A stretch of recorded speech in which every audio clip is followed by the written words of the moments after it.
Hello नमस्कार दोस्तों, कैसे हैं आप लोग। आशा है कि आप लोग अच्छे और स्वस्थ भी होंगे। दोस्तों आज हम बात करेंगे संजय पांडे जी का एक नया फिल्म के ट्रेलर के विषय में। तो क्या है पूरी सच्चाई जानने के लिए हमारे वीडियो को अंत तक बने रहे और हमारे चैनल को सब्सक्राइब करके लाइक कर लीजिए। तो चलिए दोस्तों, संजय पांडे जी का एक नया मूवी का ट्रेलर आया है जिसका नाम है पंख।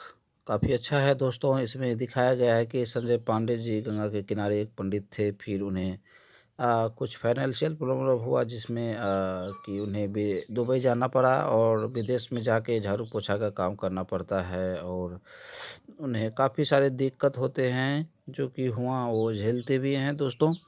और उनके बेटी के पढ़ाई का खर्चा भी उनके सिर पर है जो कि उन्हें हॉस्टल में देना, तो यही सब उसमें दिखाया गया है दोस्तों। काफ़ी इमोशनल भरा सीन है दोस्तों। आप ये ट्रेलर ज़रूर देखिएगा, मैं इसका लिंक डिस्क्रिप्शन में दे देता हूँ। तो आप मेरे वीडियो को देखे हैं इसके लिए आपको दिल से धन्यवाद। जय हिंद दोस्तों, नमस्कार। वीडियो देखना न भूलिएगा।